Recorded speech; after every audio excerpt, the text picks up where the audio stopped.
Sveicināti skatītāji! Ir atkal pagājusi nedēļa, un mēs atkal esam kopā, lai domātu, lai pārunātu, diskutētu, dalītos viedokļiem. Mēs turpinām mūsu raidījumos runāt par mīlestības tēmu, par dievišķās mīlestības dažādām izpausmēm, dažādiem aspektiem.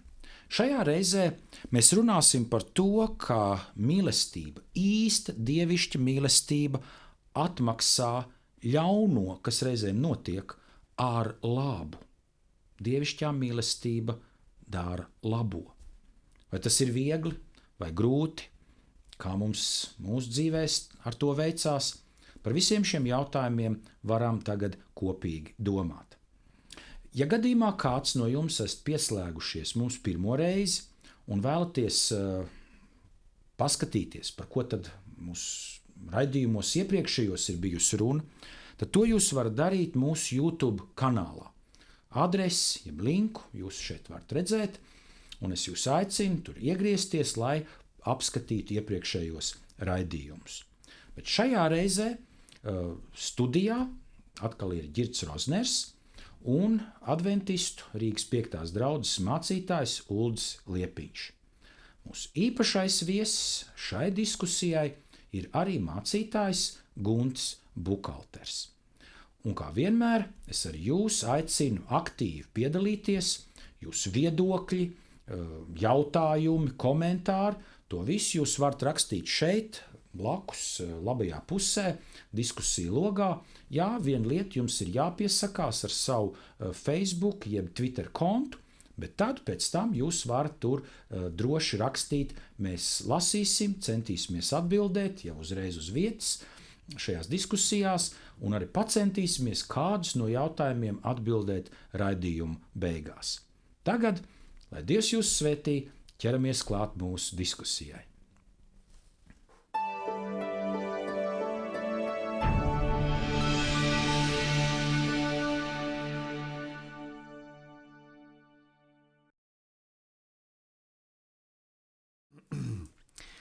Sveicināti cienījamie radioklausītāji, skan adventistu vispasaules radio piedāvātā programma. Sveicināti skatītāji! Šajā reizē mēs atkal esam kopā ar mācītāju Uldi Liepiņu. Prieks tikties. Un arī mācītāju Gunti Bukalderu. Sveicināti.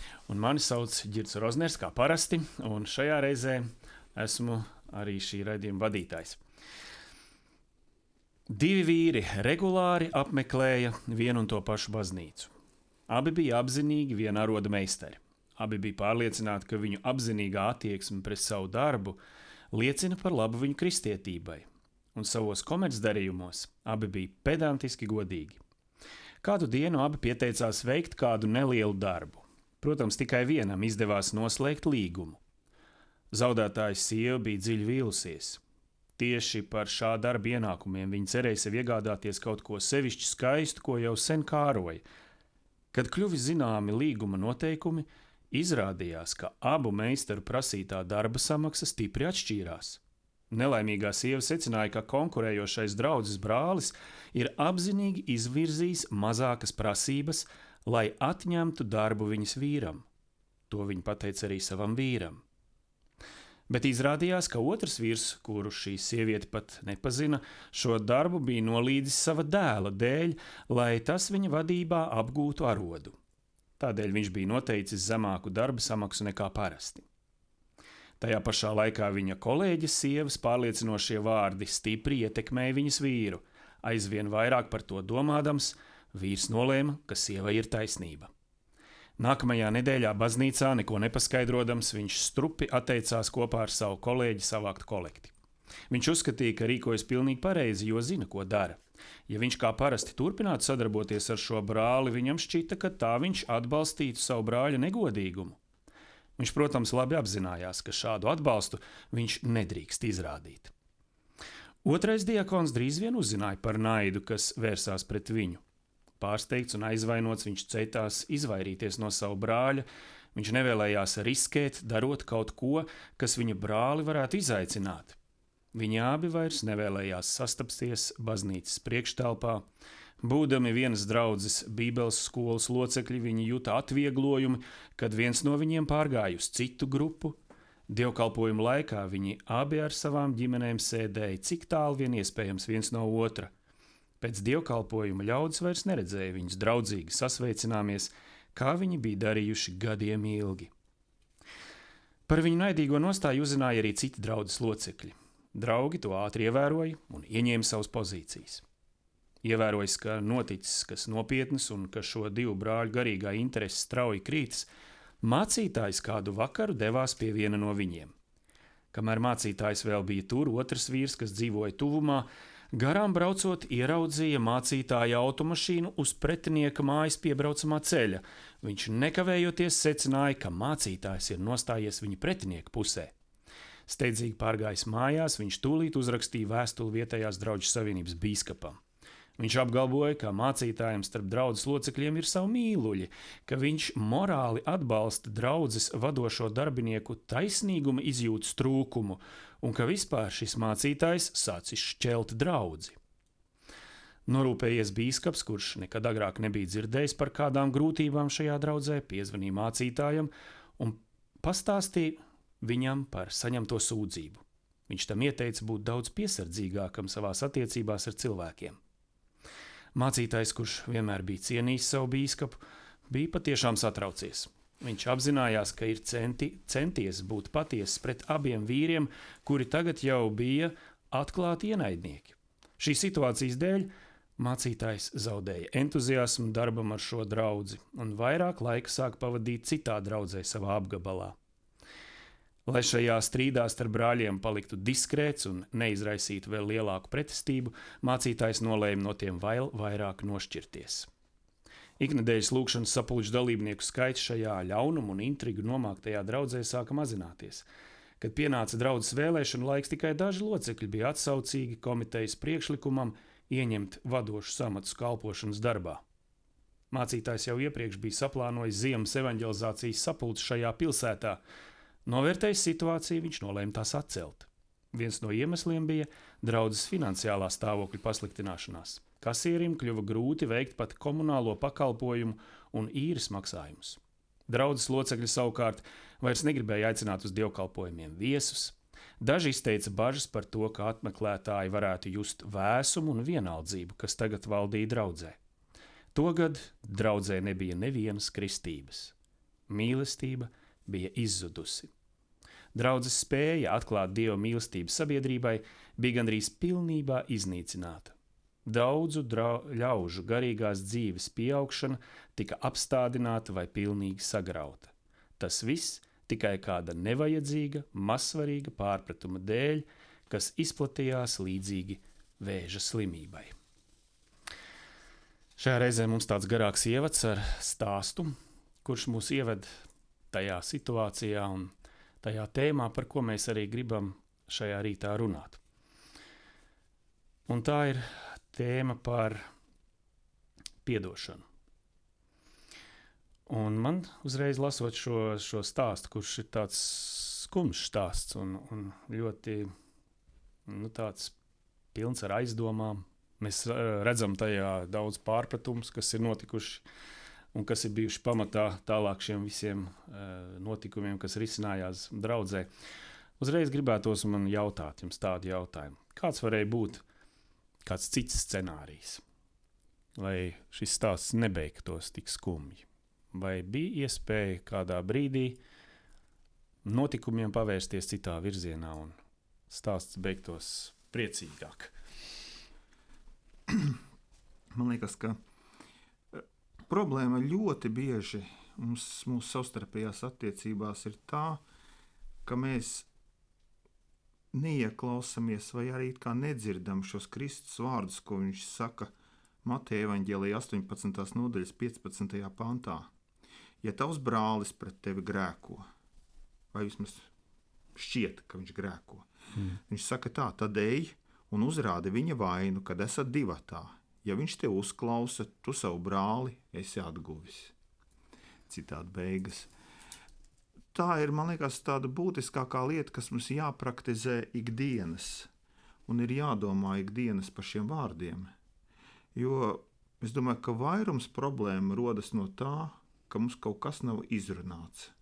Mēs esam tik pārliecināti par savu patiesību, ka mums liekas, vairs nav vajadzība pat runāt. Es varbūt šeit gribētu pieminēt vienu tādu piemēru iz savas dzīves. Bija gadījums, kādā draudzē mums pa priekšu tātad bija dievkalpojums, un pēc prediķa bija Bībeles izpētes stunda, un draudzē bija akustiskās sistēmas, mikrofons, un Bībeles izpētes stundas laikā draudze sadalījās nelielās grupās, un viena no šīm grupām vadīja kāda māsa. Viņa paņēma arī mikrofonu, un tur bija kāds vecāks brālis, kurš uzlika austiņas, lai viņš varētu dzirdēt to, ko Bībeles izpētes stundā stāstīs. Un tā māsa nolika to mikrofonu nost. Un es uzdevu jautājumu, kāpēc tu nerunā mikrofonā?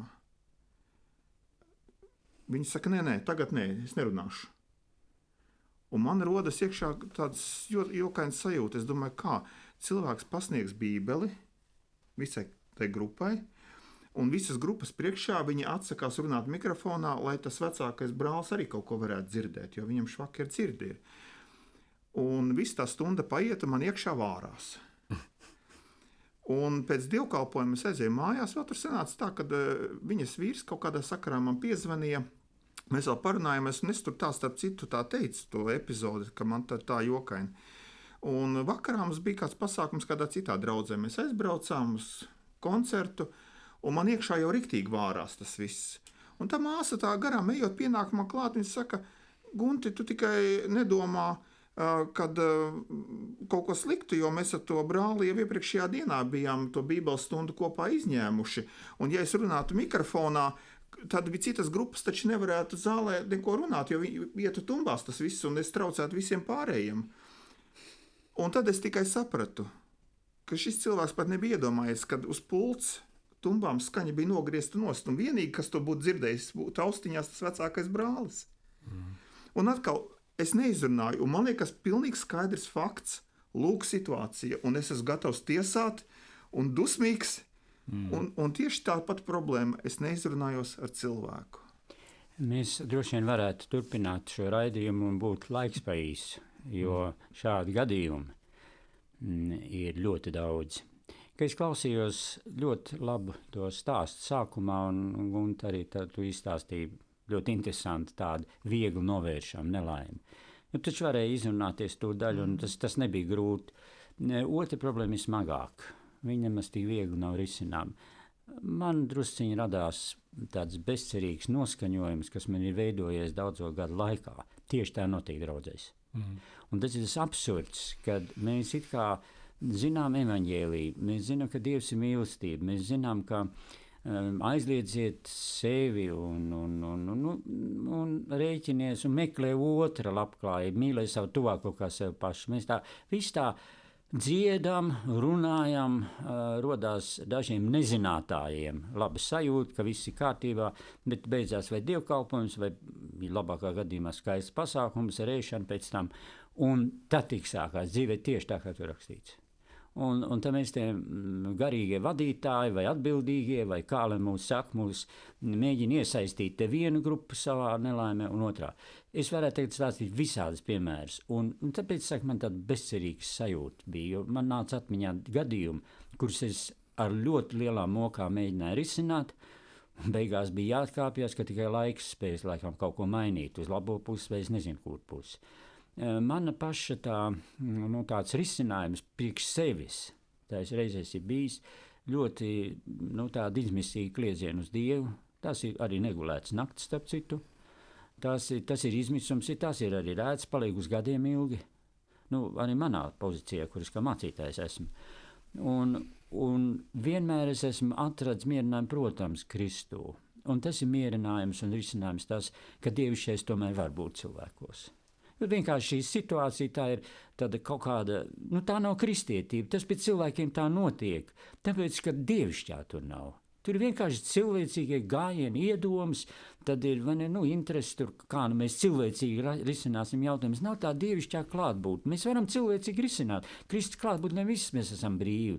Mēs tiešām esam brīvi viņa klātbūtnē un dzīvot normālu cilvēku dzīvi. nevis kaut kādu uzspēlētu vai ne, ticīgo.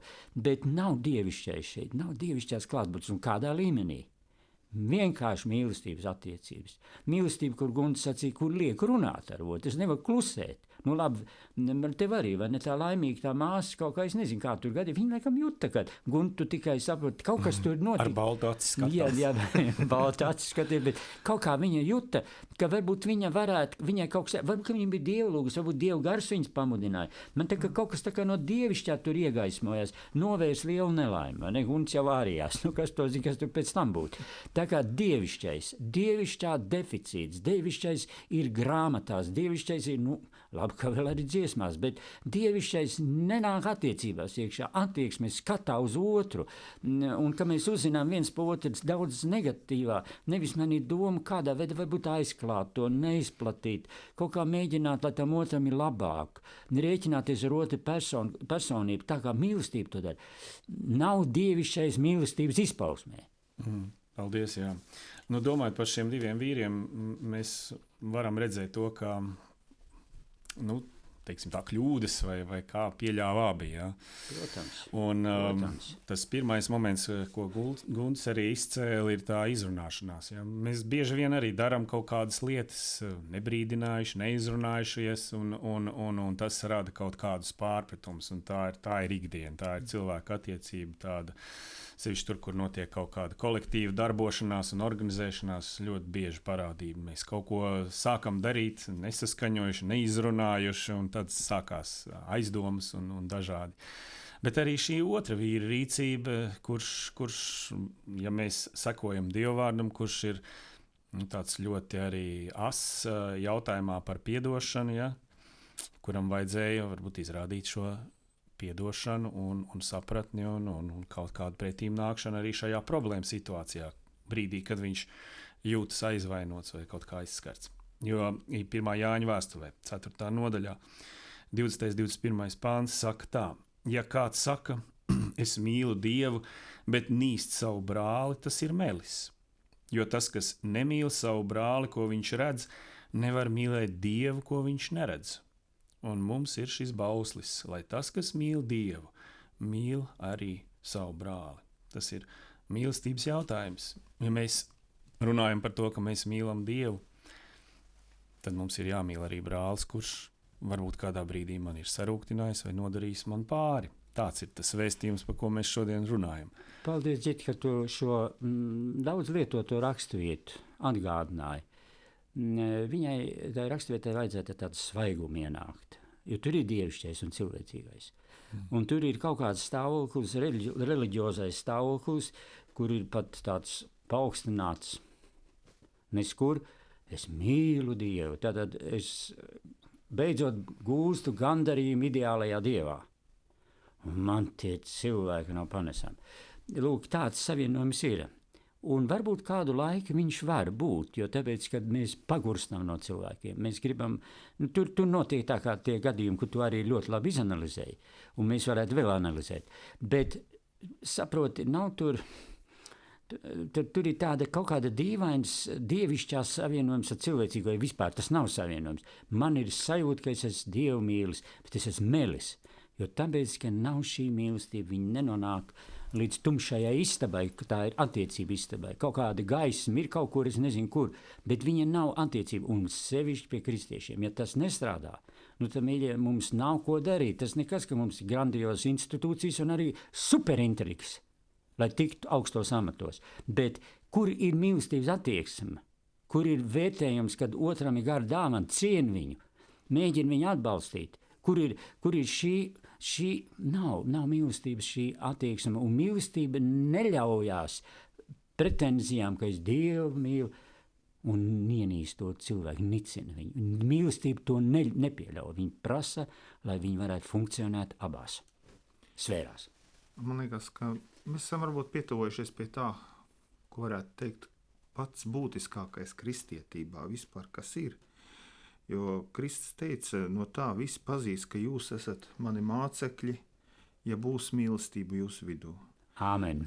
Un, ja, man liekas, tas ir tas lakmus papīriņš priekš mums pašiem, saprast, kā tad ir ar mums.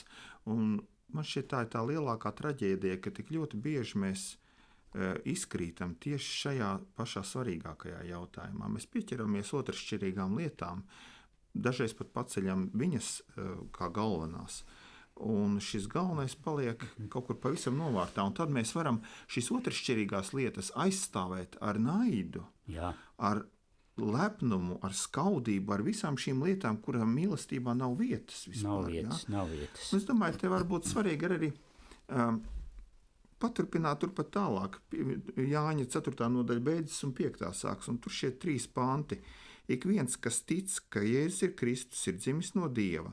Un ik viens, kas mīl Dievu, kas viņu ir dzemdinājis, mīl arī to, kas ir no Dieva dzimis. Citiem vārdiem sakot, Jānis saka, ja kas mīl, kā ģimenes modelī, ja kas mīl vecākus, kas ir dzemdinājuši kādu bērnu, tad tas ir pilnīgi normāli, kad šis cilvēks mīl arī šo vecāku bērnus. Un tad ir tas interesantais, viņš saka tālāk, mēs zinām, ka mīlam Dieva bērnus, kad mīlam Dievu un pildām viņa baušļus.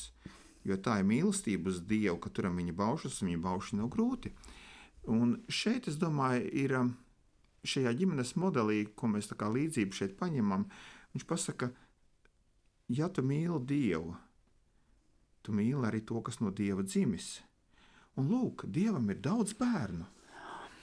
Un kā tad ir? Vai tu mīli šos Dieva bērnus, kuri no Dieva ir dzimuši? Arī noklīdušos. Jā, arī viņi no Dieva dzimuši. Bērni.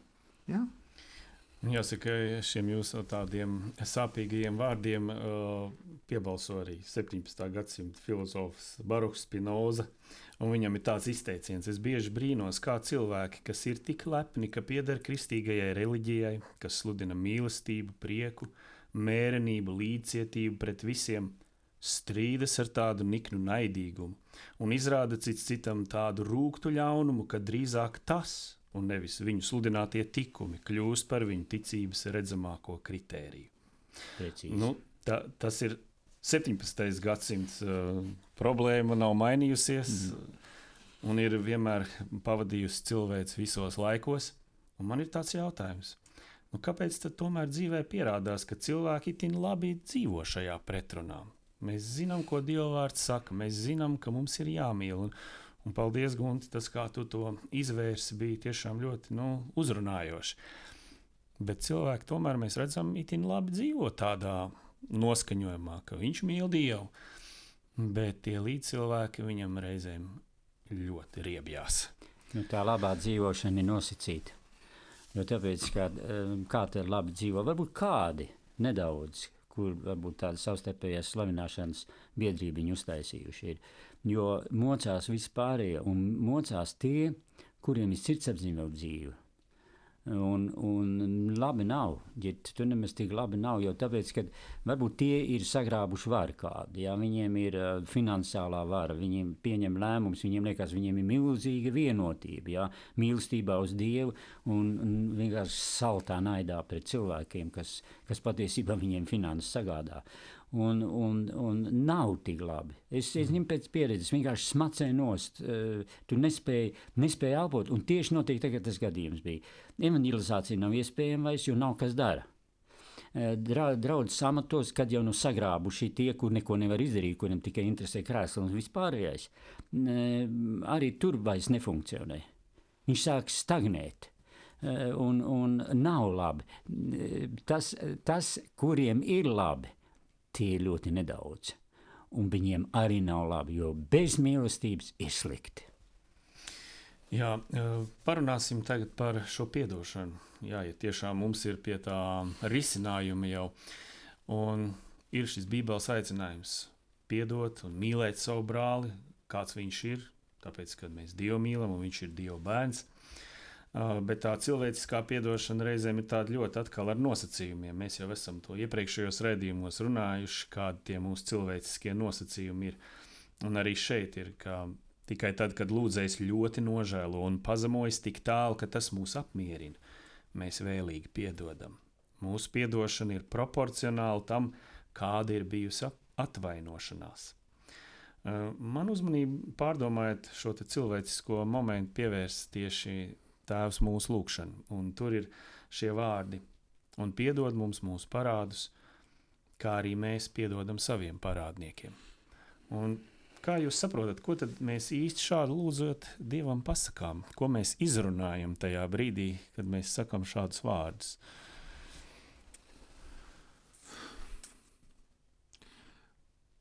Reizēm ir tā, ka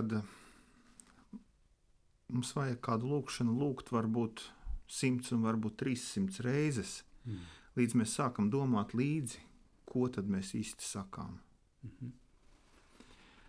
Un man pagāja katrā ziņā ļoti ilgs laiks, daudzi gadi, pirms es sāku aizdomāties par šiem vārdiem. Ka būtībā ar šiem vārdiem Kristus mūs māca, un ar tiem mēs sakām, ka redz Dievs, es esmu piedevis saviem parādniekiem, un uz šī pamata piedod arī man. Vai arī otrādāk mēs varam paskatīties, Dievs, uz kādu pamatu, lai tu man piedotu, ja es nepiedodu? Un tas iznāk gandrīz vai tādi sevi jau notiesājoši vārdi tie ir. Man liekas, ka par to ir reizēm jāizdomājas, jo mēs zinām, Bībelē šī līdzība par šo netaisno kalpu,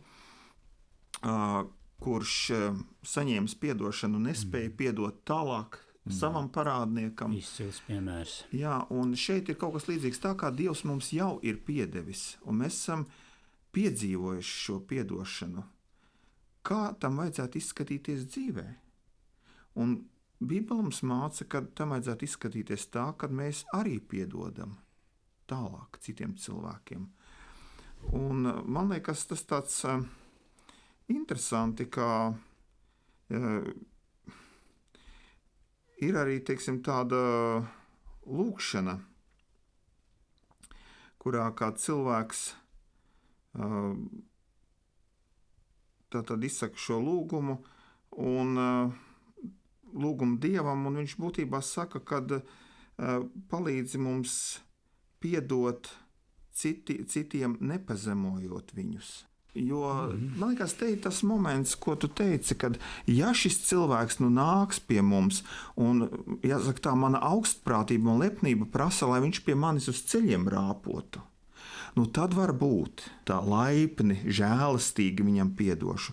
Būtībā manī nav nekas tāds, kas runātu par to, ka Dievs man ir piedevis. Šis atriektā sirds, kas laipni līdz ar to izturas pret citiem. Es pilnīgi piekrīzāms Guntim, par šo aspektu. Turciņu vēlos pateikties visiem klausītājiem, kuri mani kontaktējuši, un sevišķi tos, kuri ir izsacījuši sevišķi neapmierinātību, ka mēs skaisti runājam par mīlestību un nekā nav. Tas mani pamudinājis drusītiņu to ķert klāt pie saknes. Un tas ir piedošanas jautājums arī. Ir bijušas manas sarunas ar klausītājiem, vienkārši mūsu raidījumi trāpi sirdīm.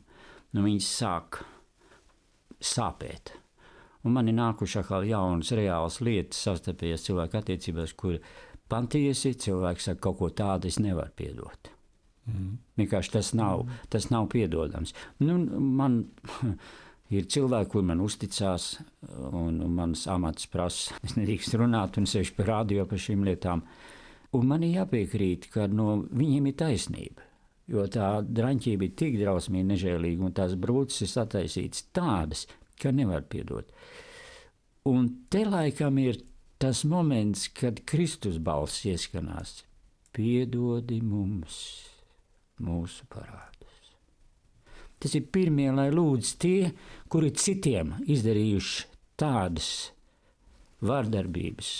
Dažkārt tie var būt vīri, kurus savas sievas izmanto vardarbīgi.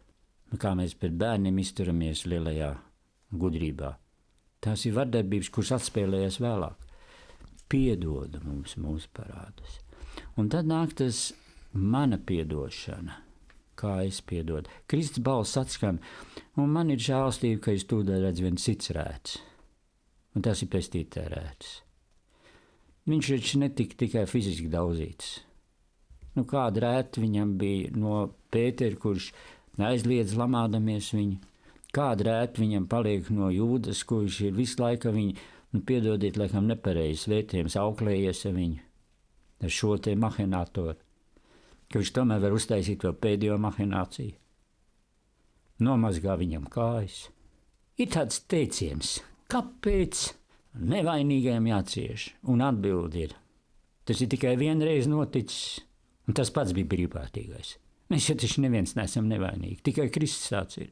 Un šeit sākās realitāte, šeit sākās īstā piedošana. Es teikšu, manas tās centieni piedot, un tikai tad, kad Kristus tās rētas sāk manī pulsēt, tad es sāku saprast, kad viņš man dara spējīgu piekrist viņam. Piedod mums mūsu parādus, kā mēs piedodam saviem parādiem. Jā, mūsu raidījuma laiks tuvojas noslēgumam. Kāds citāts no grāmatas par šo piedošanas jautājumu. Ja cilvēkam trūkst mīlestības uz otru cilvēku, tad viņa dieva mīlestības apliecināšana ir tikai svētulīga izlikšanās. Aizvainojumam un dusmām pret citu personu nav vietas kristiešu dzīvē, un to nedrīkst ignorēt. Manuprāt, tas ir ļoti smags secinājums, un mēs to varam arī izsecināt no mūsu šīs reizes sarunas. Varbūt mums noslēgumā ir jādod kāda cerība tiem, kas klausās, jo mēs apzināmies to, kāda mēs esam cilvēki, savus cilvēciskās trūkumus un vājības. Bet kā šādos gadījumos, kad ir šis aizvainojums, ar kuru vajadzētu tikt galā, kur būtu jābūt šai piedošanai, vai ir kaut kādas dusmas, vai varbūt kāds izjūt kādas īpašas atriebības, alkas brīdī, kad viņš ir piedzīvojis kādu aizvainojumu. Kā ar to tikt galā?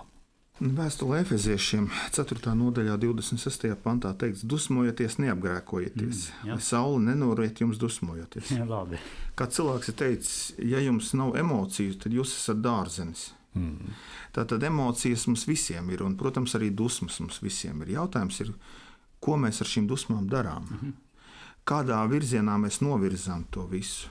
Un tātad šeit ir šis padoms, lai saule nenoriet jums dusmojoties. Tas nozīmē, nokārtojiet šos jautājumus tajā pašā dienā. Un man liekas, teiksim, šajā ievadstāstā mēs redzējām vairākas problēmas. Viens bija tā, ka sieva šīs negatīvās emocijas izteica vīram, skaļi, un viņš arī pieņēma to un nerunāja tālāk ar šo savu brāli. Ja? Tātad šie divi cilvēki, kur gan viens, gan otrs varēja šajā dienā risināt šo jautājumu, kaut vai dusmīgi piezvanot šim cilvēkam un pasakot visu, kas izbļaustoties. Tas būtu labāk bijis. Jā. Kā cilvēks teica, mēs risinām problēmas skaļā balsī sarunājoties. Var arī tā. Bet katrā ziņā šī saruna notiek un noskaidrojas šī situācija. Tad neattīstās tālāk šī aizdomas, un kā mēs šajā ievadstāstā redzējām, viņām ir tāds kā sniega pikas efekts, kas veļās un tik apauga arvien lielāk un lielāk kļūst, līdz beigās tā kļūst visas draudzes problēma, ja? Un ģimeņu problēma, un pat mācītāja un varbūt pat bīskapa problēma jau beigās. Ja? 1-2 cilvēku nesarunāšanās dēļ. Ja ir runa par noslēgumu, es gribētu tā lūgt Dievam žēlstību pasakīt, kur es redzu vienmēr risinājumu. Tas ir vienā vārdā mīlēsim. Vienkārši tas ir risinājums. Un to var darīt pa klusam. Neviens nezina, ka es esmu pieņēmis lēmumu, es mīlēšu. To var darīt arī jūtamāk un žēlstību, ja mēs sākam rīkoties mīlestībā. Taču tā nav tāds pašmērķis, tagad es mīlēšu. Te tā nodaļa, kur tu citēji Jāņa 4. nodaļa, ka tas dievišķais un cilvēcīgais, un ja es saku, es Dievu mīlu un brāli ienīst un melis. Te ir arī šis te pants 4.19. Mīlēsim, jo viņš ir mūsu pirmais mīlējs. Mēs spējam viņa dēļ pa īstam mīlēt. Jā, paldies par šo jauko sarunu. Un noslēgumā vēl viens citāts no Henrija Wadsworta Longfellova grāmatas Driftwood, kur viņš saka, ja tikai mēs varētu izlasīt mūsu ienaidnieku slepeno sirds vēsturi, mēs atrastu viņu dzīvēs tik daudz bēdu un ciešanu, ka tas uzreiz atbruņotu visu mūsu ļaunumu.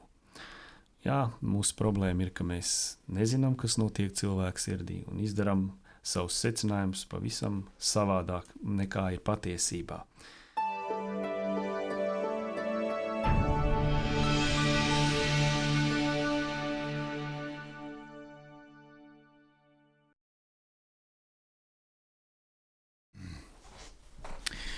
Paldies mūsu skatītājiem un klausītājiem, kuri sekojuši līdzi mūsu pārraidei.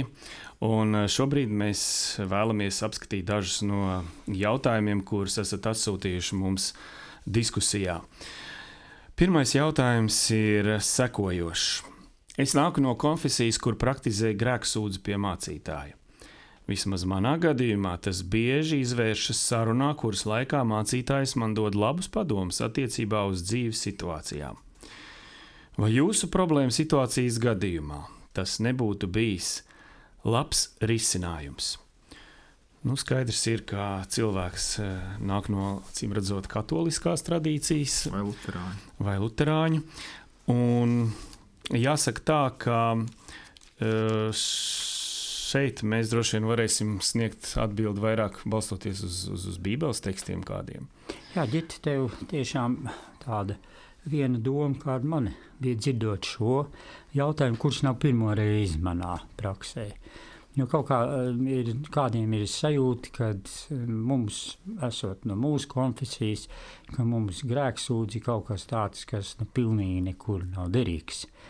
Papētot jautājumu par grēksūdzēm, mēs redzam, ka īstie pamati grēksūdzēji, kurā ir arī cilvēcīgais elements, ir bībliski. Mēs pat, piemēram, zinām, ja brālis pat tev grēko, ir ar viņu runāt.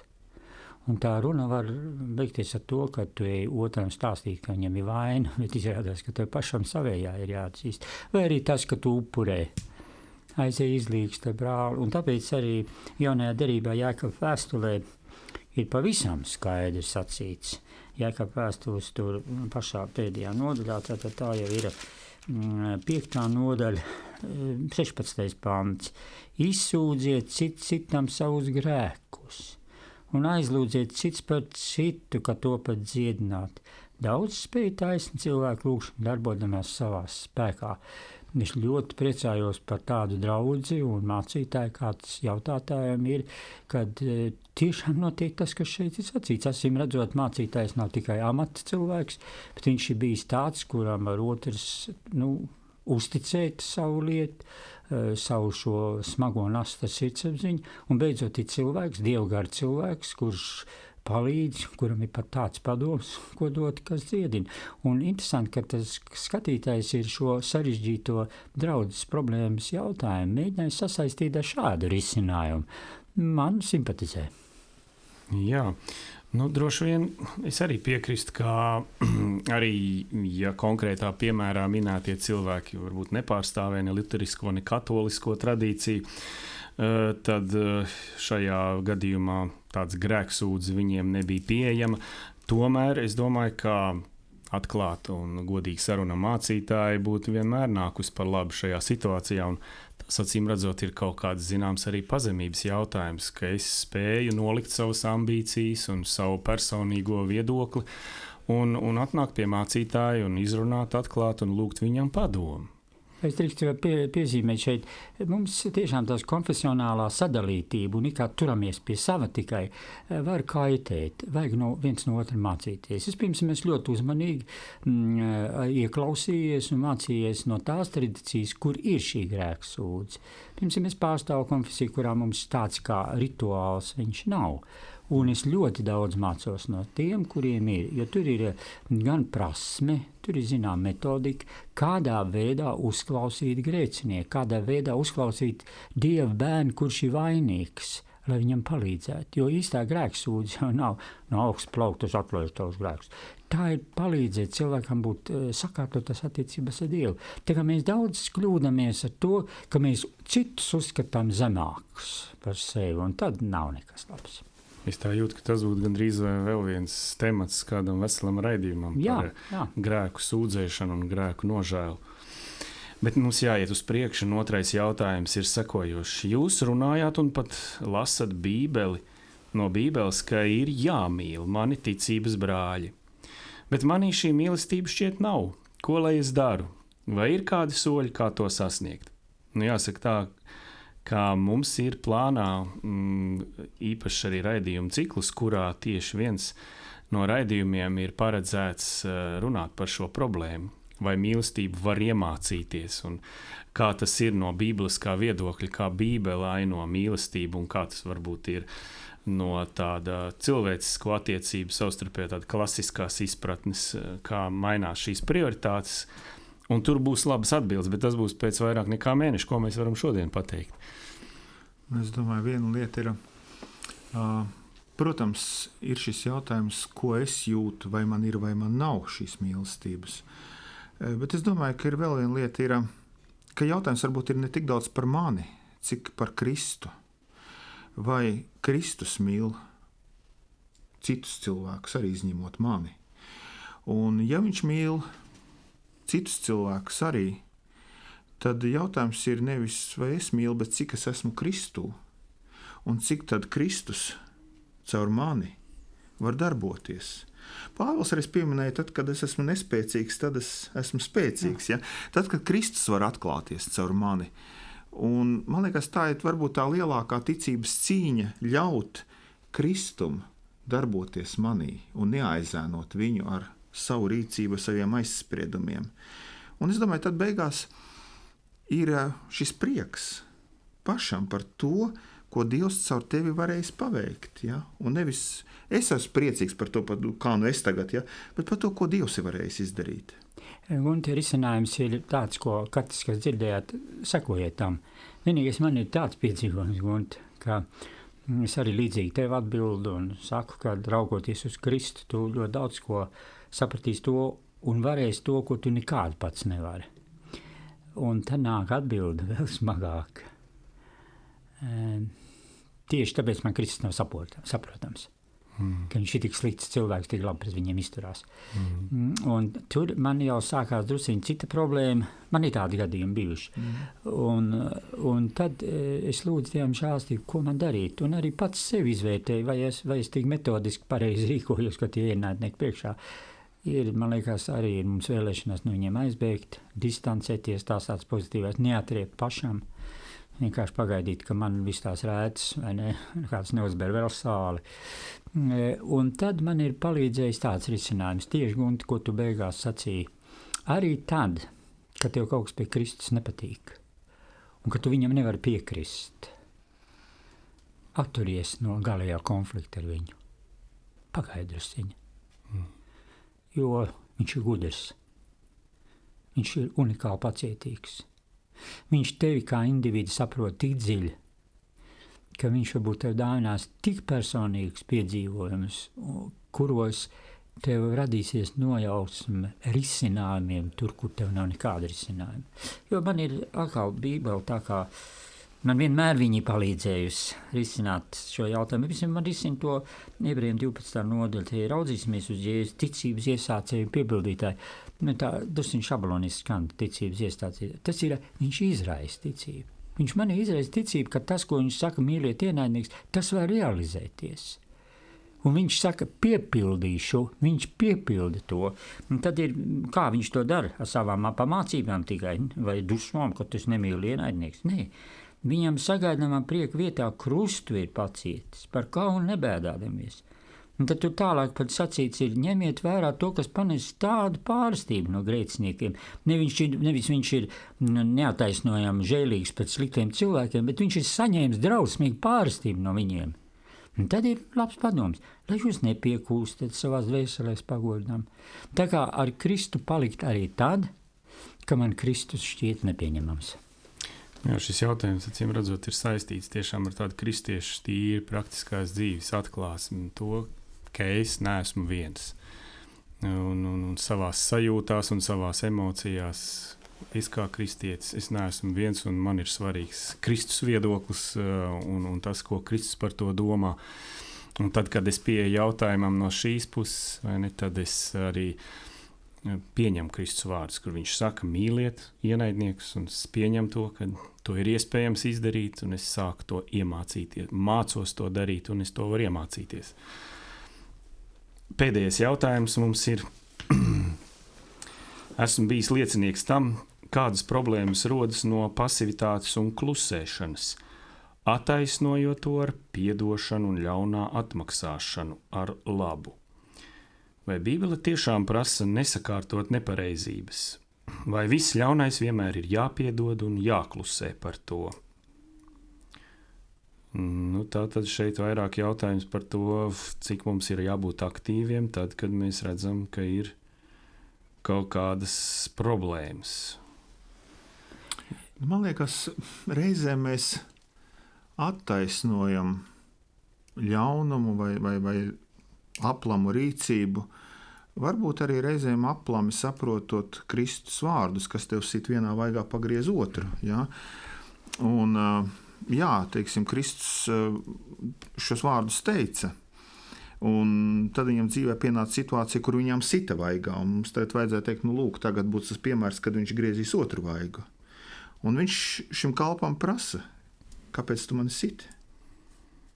Ja es esmu pareizi runājis, tad par ko tu mani siti? Ja? Līdz ar to ir šis jautājums, kā mēs saprotam, ko Kristus ar to domā, ar šiem vārdiem. Un jāskatās arī, kā viņš pats viņus interpretē dzīvē. Un tā nav vienkārši pasīva stāvēšana blakus ļaunumam, lai nu ļaunums aug un vairojas. Un es uzskatu, ka tagad tā ir man liela ticība. Stāvēt malā vienkārši un noskatīties. Un es domāju, reizēm ir arī tas, ka tu rīkojies pareizi un taisnīgi. Protams, ņemot vērā šo piedošanu, un dodot iespēju arī šim cilvēkam, kas varbūt nepareizi rīkojies, mainīties, laboties, atstājot viņam šo ceļu. Tajā pašā reizē mēs nevaram arī vienkārši stāvēt blakus un ļaut, kad, teiksim, otrs cilvēks iet bojā dēļ kaut kādas nepareizas rīcības. Jā, es gribu noteikti Guntim pievienoties. Ļoti patīkami bija dzirdēt, ko tu saki. Varbūt, ka šeit dara tas, ko mēs arī lietosim tālākos raidījumos. Mīlestība uzdrošinās. Ne tikai viņa ir kaut kāda tāda pasīva ļaušanās postam. Mīlestība nav tāda tikai tik vienpusīga. Viņa ir unikāla pacietībā. Mīlestības pacietība ir tāda, kad viņa pacieš un nekļūst ļauna. To nevar izprast, jo mums tūdaļ ir ļaunums pretī. Bet mīlestībai ir tāds mierīgums un lēnums un tādas iespējas, ka viņa paciest un nekļūt ļaunai. Bet tieši paciestot viņa ir tāda, kura uzdrošinās. Ja es drīkstu, Jā, lūdzu. Vai es drīkstu varbūt te? Kristus saka, mīliet savus ienaidniekus. Ja? Un viņš arī saka, dariet otram tā, kā jūs gribat, lai jums dara. Un šeit nav pasivitāte, šeit ir aktīva iesaistīšanās, atbilde un rīcība. Jo nedarīt otram to, kā tev negribas, lai tev dara viena lieta, tā ir pasīva. Bet darīt otram, kā tu gribi, lai tev dara, tas ir aktīvi. Un arī šeit mīlēt ienaidnieku, tas nav pasīvi skatīties tikai. Tas nozīmē kaut ko darīt, kaut kāda rīcība pret šo cilvēku. Un es domāju, ka tas ir tas, kas mums reizēm pietrūks, mēs aizmirstam par to. Ķiķi, es drīkstētu to jautājumu, kā es viņu uztvēru. Man izklausījās sekojošais, kad jautātājs ir piedzīvojis, vai viņam ir priekšstats par to, droši vien piedzīvojis ārkārtīgi pretīgu laipnību.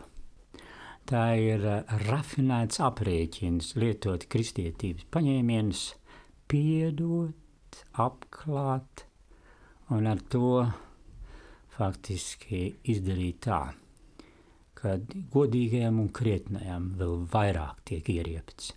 Un nelietim, kurš ir tik zemiski jau rīkojas, viņam tiek pateikt, tev tiek piedots. Man izskatās, ka tur ir viena smagāka problēma, tur ir taisnīguma problēma. Un es neko tik taisnīgi nezinu kā mīlestība. Mīlestības taisnība līdz galam ir taisnīga. Un šī mīlestības taisnība ir tāda, ka mīlestība nemeklē savu labumu, mīlestība neuzpūšās, mīlestība tic visu, mīlestība panes visu, mīlestība nekad nebeidzās būdam taisnīga.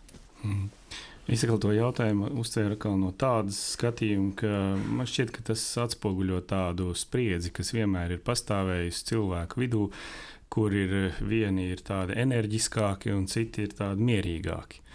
Un tad šis enerģiskais vienmēr ir tas, kurš metās uz priekšu un grib situācijās, lai darbojās taisnība.